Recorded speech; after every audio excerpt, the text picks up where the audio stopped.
Welcome back to the Trail of Tuesdays, where we take a short detour into the oddest corners of history. Strange stories, real people, and things that make you say, that can't be true. But it is.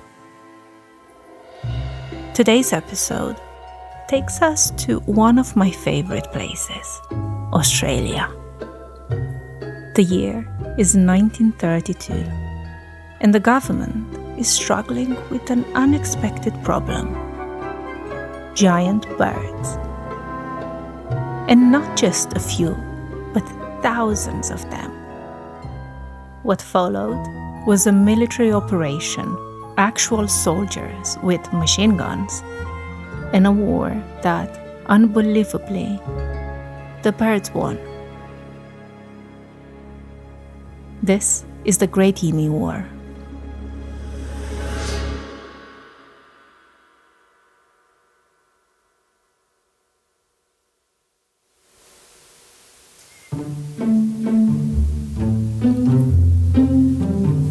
In Western Australia, after World War I, veterans were given farmland to help them resettle. This sounded like a great idea to begin with, but the land was very hard to work. By the early 1930s, those farmers were struggling. Drought, poor soil condition, economic hardship from the Great Depression, and then, to top it off, a sudden invasion. Around 20,000 emus, migrating inland after breeding season, stormed through the region in search to settle in the delicious wheat crops. The birds trampled crops, knocked down fences, and proved unstoppable. Farmers couldn't even scare them off. So, left with no other option, they asked the government for help. And what did the government do? Well, they went from 0 to 100 really quick, and instead of looking for more reasonable options to begin with, they sent soldiers with machine guns.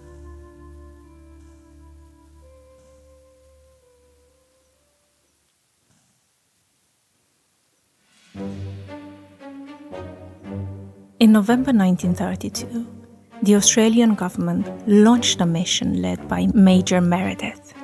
He and 2 soldiers headed into the bush with 2 machine guns and 10,000 rounds of ammunition. Their objective was simple: kill enough emus to drive them away to protect the wheat farms. Simple plan in theory. How hard could it be, right? Very hard it seemed, as the emus weren't having it. These birds were fast, agile, and they always traveled in unpredictable groups. The soldiers couldn't get a clean shot. On their first attempt, a flock scattered before the gun could even fire.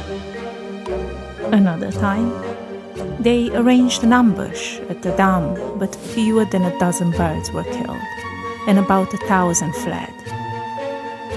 Even mounting a gun on a truck didn't help.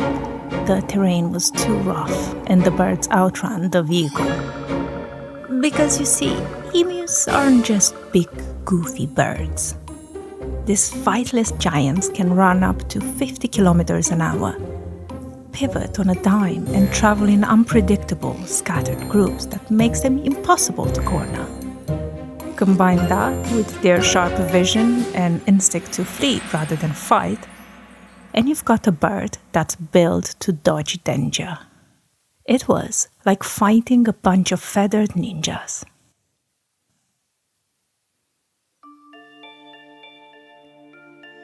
So, who won in the end? Well, it wasn't the humans. After about a month, the mission was quietly called off. Out of the tens of thousands of emus, fewer than 1,000 have been killed. The rest had simply outmaneuvered the military, again and again. Major Meredith reportedly said, "If we had a military division with the bullet-carrying capacity of these birds, you would face any army in the world. The soldiers even began to credit the enemy with unmatched skills. They reported that the emus appeared to have picked pack leaders to stand watch, aiding in their escape. Newspapers mocked the effort. The emus had quite literally outgunned the Australian army. The government never launched another military bird campaign. Instead, they provided the farmers with ammunition to take care of the problem themselves, which still didn't help much.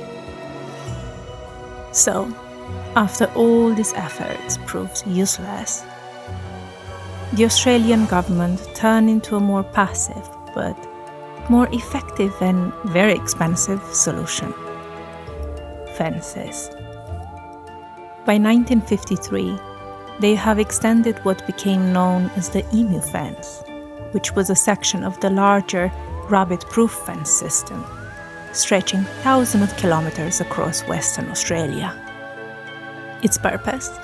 To keep the emus and other pests from migrating into farmland during the breeding season. Unlike machine guns and endless ammo, the fence didn't jam or miss, and whilst it didn't stop every single bird, it definitely helped reduce the destruction of crops and gave the farmers a chance to breathe. But the Emu War became a legend. A national embarrassment turned into a surreal moment in history. And now, a favorite bit of pub trivia, memes, and podcasts everywhere. So, next time someone asks, who's the most undefeated army in history? Just remember the emus of Western Australia. Thanks for straying off the main trail with me today. Trail Off Tuesdays return next week with another short and strange story you won't believe is real. Make sure you're following Clue Trail. Leave a quick review if you enjoyed this one. And send us your favorite bizarre cases. We might just feature yours next. See you next week.